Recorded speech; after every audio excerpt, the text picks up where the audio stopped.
Mga kababayan, ako po si Dr. Jose Rizal at ang nobelang inyong matutunghayan ay isinulat ko hindi lamang bilang isang kwento, kundi bilang isang salamin. Isang salamin ng ating bayan noong panahon ng dilim at pang-aapi. Sa bawat kabanata, aking ipininta ang tunay na kalagayan ng Pilipino, ang kanyang pagdurusa, ang kanyang mga pangarap, at ang kanyang kakayahang magmahal kahit sa gitna ng kaguluhan. Ito ay kwento ng pag-ibig, pagdurusa at pagmulat. Isang handog ko para sa bayang minahal ko ng mas mahigit pa sa aking buhay.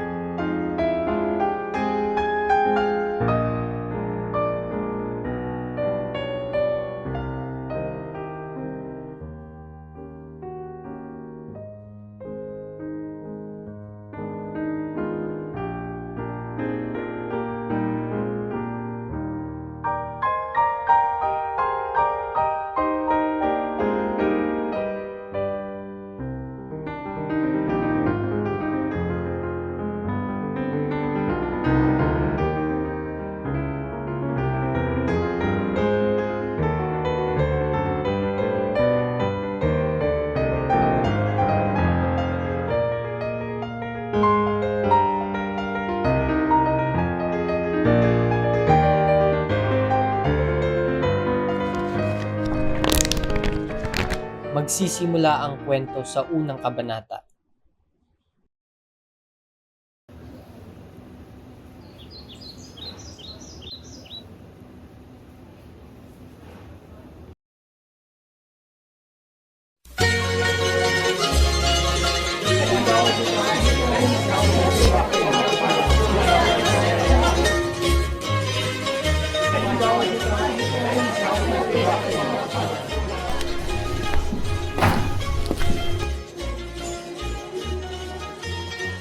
Malugod ko kayong tinatanggap sa aking tahanan. Magsaya tayo sa gabing ito.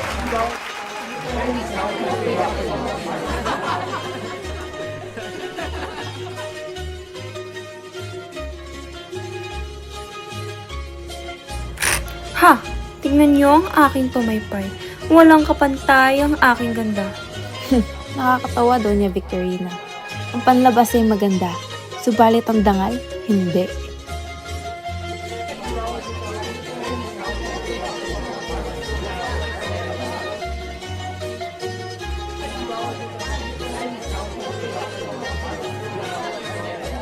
Oh, tunay nga magandang pagtitipon na ito? Sino kaya ang bagong bisita na ito? Ibarra, Kumpadre, maligayang pagdating. Kamusta? magandang umaga po sa inyong lahat. Huwag kayong mahiya, sumali sa saya. Ako po ay si Crisostomo Ibarra, bagong balik dito sa bayan.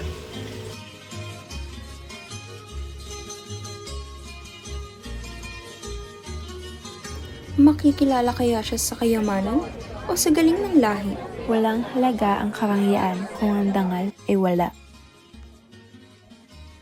Sa unang pagtitipon, nakikita natin ang panlabas na karangyaan at lihim na intriga. Sa likod ng mga ngiti, may mga pusong nagtatago ng pag-ibig at pangarap.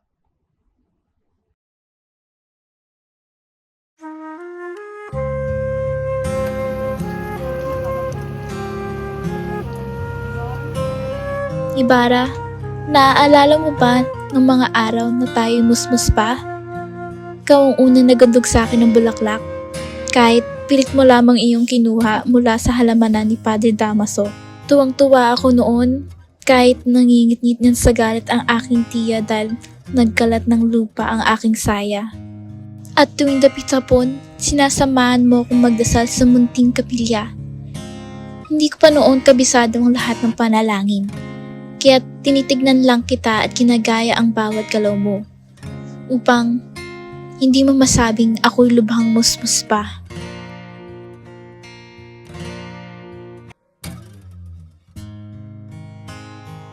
Crisostomo, matagal na tayo hindi nagtagpo. Marami akong nais sabihin, subalit natatakot ako. Maria, iniisip kita sa bawat araw. Naway sumapit ng panahong malaya tayong nagmahal nang walang takot sa paligid.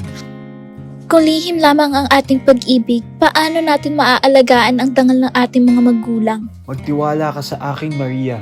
Darating ang araw na iyon. Napakaganda ng tanawin mula rito, no? Ang paligid ay mapayapa. Tila napakabuti ng binata, nakapapawi ng apagod at pangamba. Minsan naaalala ko, nahulog ako mula sa duyan dahil ako'y labis na malikot. Ikaw ang unang tumakbo sa akin. Halos umiyak ka sa takot, kahit ako naman ang siyang nasaktan. Ibara noon pa man, kilala na kita. Mabuti kang tao, mapagkalinga, mapag-alaga at tapat.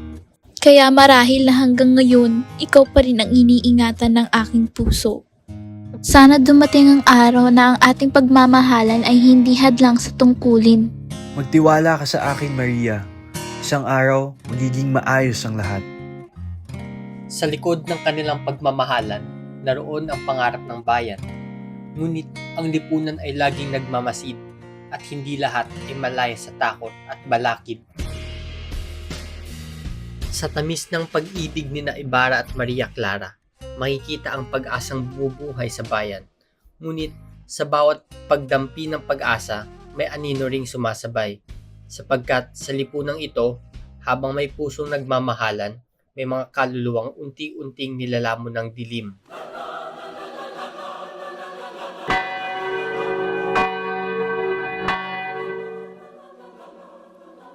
Ang mga anak ko! Crispin! Maria! Nasaan na kayo? O Sisa, napakahirap ng iyong dinaranas. Nakakalungkot ang iyong kalagayan. Nakita ko sila naglalaro sa simbahan. Kinuha at sinaktan sila ng mga hura. Nasaan ang kustisya? Hindi mo kasalanan, Sisa. Ang kabataan ng ating bayan ay nagdurusa sa kasakiman at kalupitan ng iba. Bitawan niya ako! Pakawalan niya ako! Saan niya ta? Crispin, Basilio, nagdurugo ang aking puso. Nawawalan ako ng pag-asa. Si Crispin, hingali ng mata ng mga kura. Ang aking anak na si Basilio, kinuha sila. Kung naman ay tadhana, sana may liwalag sa dilim. Diyos lawang ang aking kakampi. Sa hustisya ng aking mga anak. Si Sisa ay larawan ng pighati at kawalang katurungan na lipunan. Nakikita natin ang malupit na sistema ng katarungan na walang dulot sa mga inosenteng bata at ina. Sa bawat luha, may paalala, huwag mawala ng pag-asa.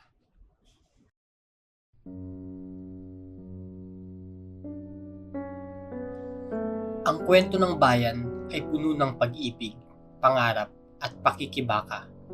Naway sa pag-alala sa nakaraan, tayo'y matuto at magsikap para sa mas makatarungan at malayang kinabukasan.